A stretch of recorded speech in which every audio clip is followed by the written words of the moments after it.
Hi and welcome to the first episode of P1's After Dark. I'm Daniel and together we will take a look back at our round 5 of the 2022 P1LMS Championship. It was a nice race and with a lot of highlights, so without further ado, let's get started. Welcome to Istanbul Park for round 5 of the 2022 P1LMS Championship. P1 is always happy to welcome new teams, and one of them is 1ACO. After their showing in the 24 Hours of Daytona, this was their first regular outing in the LMS series. Driver Nico Barclay could manage P4 in qualifying. In the LMP2 class, it was the car of Go Team Racing, with driver Zoltan Vakoni, who was the fastest in qualifying. It was a tight qualifying, but with a 1:38.388 he was the one to catch. Another debutant who was tasked with putting the car on the best grid position was Jakob Ostermann. Although his experience with R-Factor 2 was quite little, he showed everybody that he is somebody to watch out for. Pole position for the Butler Pal team. During the session change between the warm-up and the race, sadly we lost a few cars from the server. After a quick decision from race control, it was decided to start the race behind the virtual safety car and to wait until every driver was ready to start the race in his right position. From now on, the time was ticking, but we weren't running in race pace yet. After about 18 minutes, it was finally time to start the race, with the LMP1 class going first. A very nice maneuver of Sebastian Wunsch gave Simsa Racing the lead. A little bit further back, Henning Wollert got himself into some trouble. Starting in the midfield is always tricky, but with cars left and right, he was pushing a little bit too far towards the left and clipped the curb, losing the car. And finally he could be lucky that he didn't take out the RSR car, limiting the damage mostly to himself. In the LMP2 class, it was Mark Veit who took the lead from Vakoni. But there are quite a few cars in trouble. With Horvath hitting Gleis, there was a little bit of carnage into the first corner. Evasive action was required, but everybody was able to continue the race. And to make it 3 out of 3, it was Sebastian Pfeiffer who took the lead into the first corner. Otherwise, the GTE start was rather uneventful and very civilized. The first big fight of the day took place between Moritz Mehl and pole setter Jakob Ostermann. It is still very early in the race, but every second counts, and with the overtaking maneuver of Moritz Mehl, Jakob Ostermann loses a total of 2 positions in the opening lap.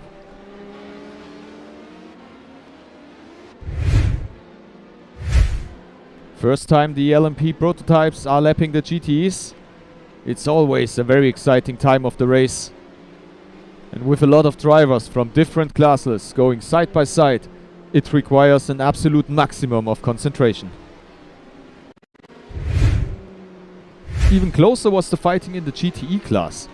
With 4 cars directly behind one another, Sebastian Pfeiffer slowly but surely could open the gap towards P2. And every one of them was in contention for the race win. Ostermann lost P2 in the opening lap, but now it was his time to correct this mistake.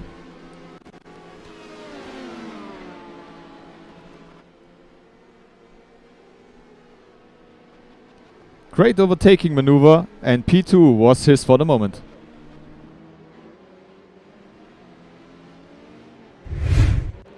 The LMP1 class, the battle was on for 4th position, including the current championship leader Wave Ream.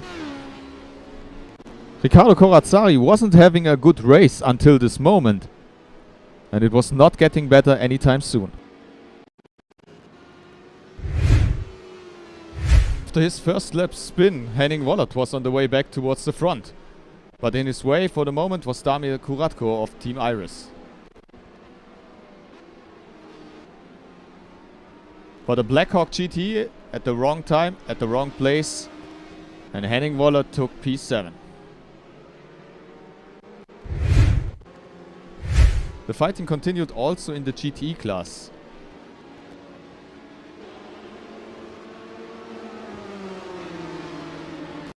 With so many cars basically running at the same speed, it was a real pleasure to watch them.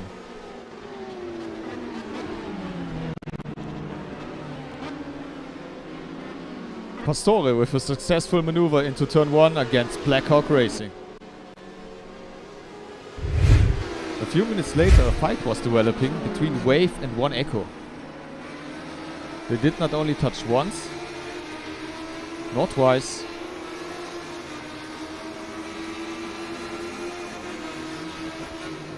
but in the end 3 times to take each other out, and Katao is forced over the grass.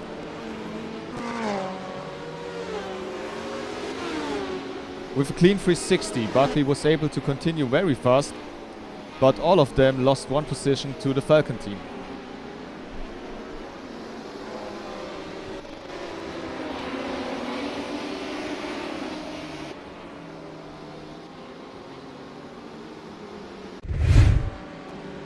With Simsa still in the lead, it was time for the first pit stops.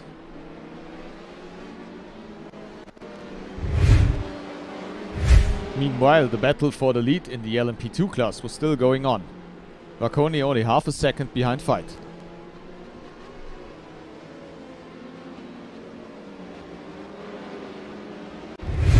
And what's that? That's the leader of the GTE class in the pit wall. Looking at the onboard footage, it becomes clear what has happened. The Liberty Racing orange car was stuck in pit entry and took away some of Tom's attention. Still a rare error by the defending champions. A Go Team pit stop. Blackhawk was in a lap earlier. Can they overcut them? It will be tight on pit exit. But the Go Team is ahead for now. Lead change in the LMP2 class. Fight didn't take long to put the pressure back on. Vacconi with his eyes in the mirrors.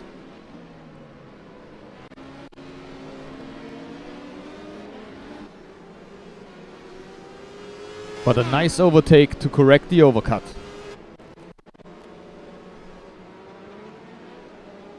And P1 belonged again to car number 1.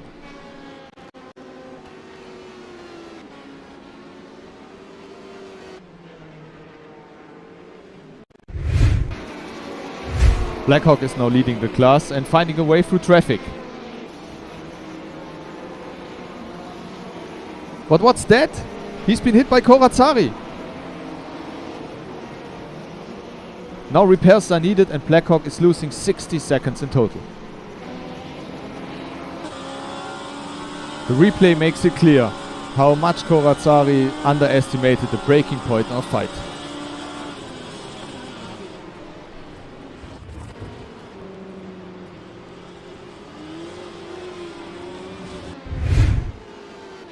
And it does not get any better for him. Only a few moments later he trips over the leading GTE car. Your Name here loses the lead to Go Team. And we can finally conclude the probably worst stint of Corazzari's career. To calm ourselves down, we can look towards the Sim Racing for Holland team. They were on an interesting strategy by double stinting their tires in the GTE class, something we don't see usually. Behind the leading Simsa car, a fight was developing for P2, when Echo and Seawolf net race.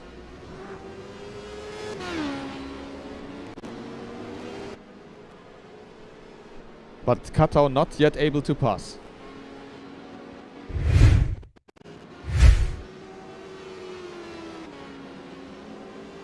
The first 2 hours were in the books, and still there were a lot of battles going on. A prime example of that would be Mario Söllner's attempts to overtake the Sim Racing for Holland car. With the tire advantage, it should be an easy battle. But what's that? Red Van is entering the chat and takes P9 from Mario Söllner and Seafahrt Performance for the moment. Red Van Racing were then able to open the gap, with Söllner still stuck behind Sim Racing for Holland. With Red Van out of the picture, can he make the move stuck now?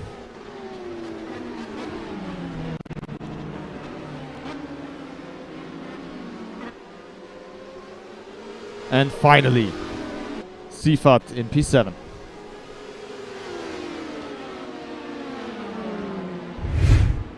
Arisi takes over the Wave Freem LMP1 car, and he is immediately quick.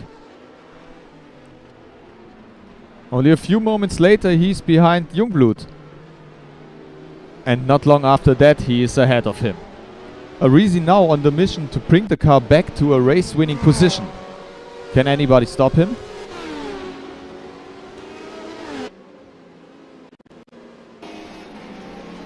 With a quad stint strategy, P1LMS Race was leading the race at this moment. But can they hold on?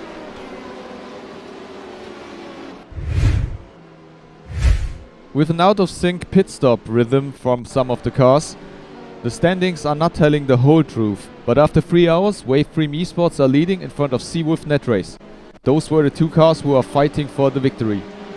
Behind that, One Echo, Simsa Falcon and Butler Pal all in contention for the last podium position.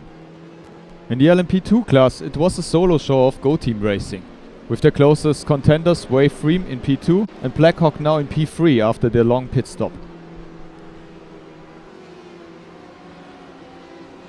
The closest race took place in the GTE class.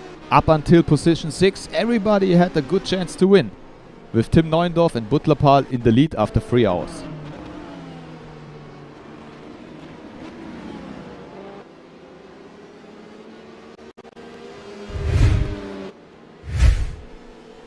A common picture that afternoon was the fight between Seifert and the Rennsimulanten number 3. In the end, the Rennsimulanten will have the upper hand with P7 in the end results, while Seifert, after a disappointing second half of the race, will only finish in P15. Although the sun was slowly setting, there was still a lot of heat on the track. Peter Grau and Patrick Schindler in the fight for the first place in the GTE class.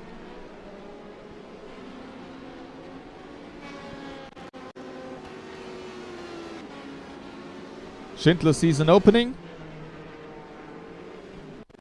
but Grau isn't aware of him. They collide and Schindler loses a lot of time. But only a few minutes later, Schindler is right behind Peter Grau again, and this time he has Moritz Mehl behind him. But bad news for Butler Pal. It becomes clear that Grau's car is damaged and he cannot produce the pace that the other two guys are going.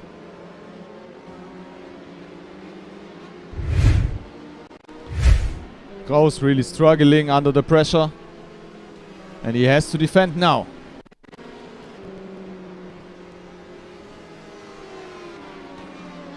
Unable to give it all under the brakes, he must let both cars by. And die drei lustigen Vier and Go Team are now the top favorites for the win. So one Go Team car overtaking and the other is out of the race. Disaster! We asked Go Team driver Moritz Mehl what had happened. Well, the retirement of our LMP2 was of course a big heartbreak for us. The two guys had been in a great position at that point, basically controlling the race, when Zoltan's wheelbase had a failure and completely disconnected. And it didn't come back to life either, so we couldn't even do a driver swap anymore and finish the race, so it was completely over. But I'm still incredibly thankful for Zoltan that he stepped in, because he doesn't normally drive with us, but we had a lack of drivers for this round, and without him we would not have been able to field the GTE. So yeah, for now, of course, it doesn't mean anything good for the championship. Gonna be very difficult now, but on the flip side, we've got nothing to lose and we can attack the last couple of rounds, and let's hope that we can get another winner too in the LMP2 class. What a devastating end to the race for Go Team. But a big sigh of relief for the Italians. The championship lead is secure for now. Turn 4 would be known for a difficult corner to overtake and to lap, but a few LMPs tried, and this time to the disliking of Mario Tump, who then after his pit stop error makes another mistake by coming back onto the track too aggressively, hitting the Deuce's car and forcing Seifert into a spin. Heavy fighting now between Schindler and Mehl in the GTE class.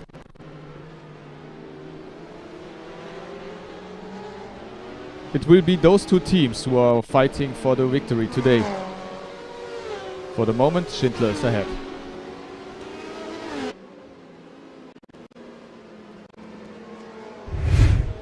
It was a disappointing afternoon for World of Sim Racing. The Spaniards, plagued with technical difficulties and unable to find their rhythm, had to settle for P20 in the end, and the race at the Nürburgring seemed like an eternity ago. Unable to follow the race pace of Simsa and Butler-Pahl, Waneko dropped out of the fight for the last podium position. Meanwhile, Daniel Schmidt was holding up Sebastian Wunsch. Although the Butler-Pahl pilot was able to hold Simsa back for a few more laps, in the end Simsa took the third place, while Butler-Pahl had to settle for P6 after a disappointing last part of the race.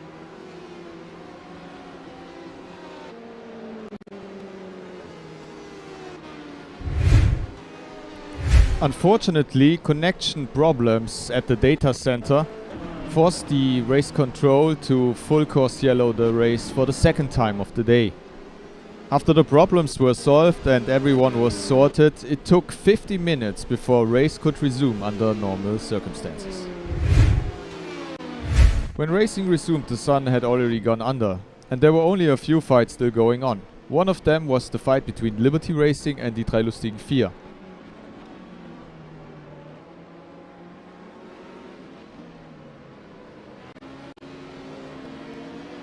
A successful overtake maneuver in the dark by Christopher Albrecht leads the drei lustigen vier onto P12, the same position in which they will end the race, while Liberty Racing fell back a few more places to P17.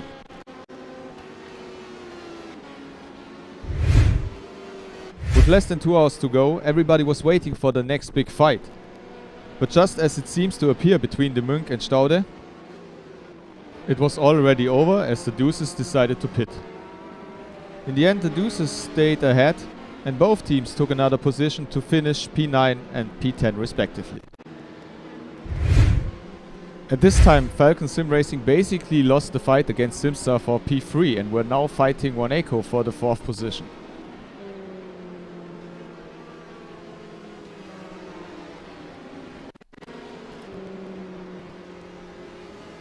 It was one of the last duels of the day, and in the end both cars did change positions to finish in P4 for Waneko and P5 for Falcon. 15 minutes to go. Can anybody make another overtake?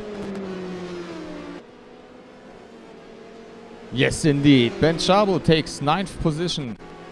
That is Eximize Racing in front of Revolution Sim Racing in P9 and 10, the positions in which they will end the race.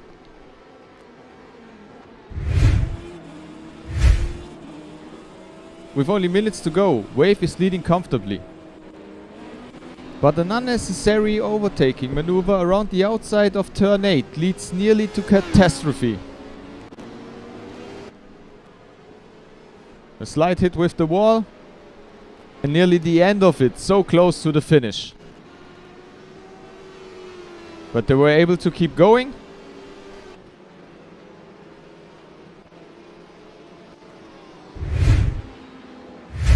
And a few minutes later it was all done. Congratulations for Wavefream for the victory at Istanbul Park.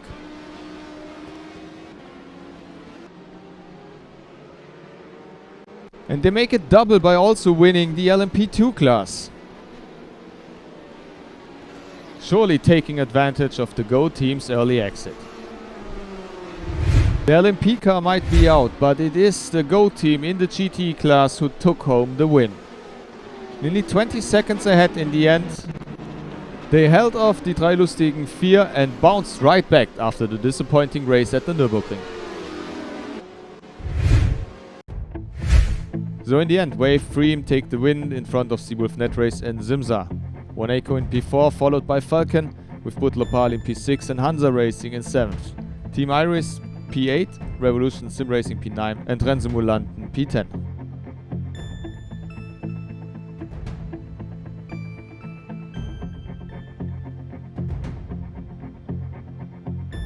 So double victory for Wavefream.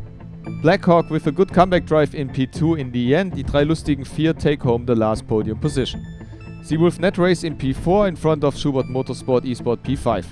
Gran Tuttini Racing 6th in the end in front of Grip Level by Vortex, Angry Bull Racing, Eximize and Revolution Sim Racing.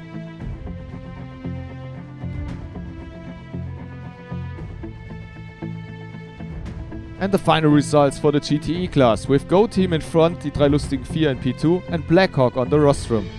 Your name here in the end on P4, Sim Racing for Holland with the double stint strategy in P5. Butlerpal Motorsport P6 after their damage, unable to fight for the victory. Rennsimulanten 3 in P7, Red Ring Racing P8, then Deuces and Eagle Motorsports. And that result leads to the following championship standings. Wave Freem in first place with 190 in front of Butlerpal and Seawolf Net Race. Simza and Team Iris on 4th and 5th respectively, with Hansa in 6th.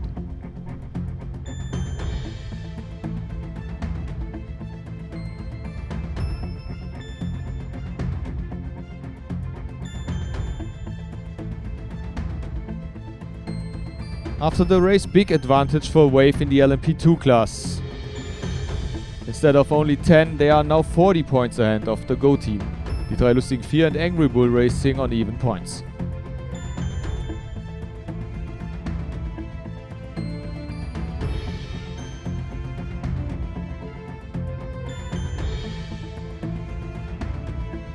In the GTE class it's very close. Blackhawk Racing with 1 point ahead of die drei lustigen 4. Race winner Go Team in P8.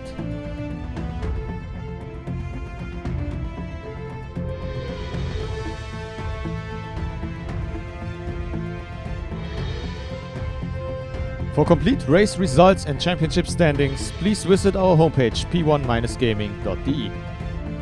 Well, and that's it for the race at Istanbul Park. I really hope you enjoyed this episode and you will be back for the next one. If you have anything to add, critique, or you want to feel important for 5 minutes, just tell us in the comments down below. Until next time, good night.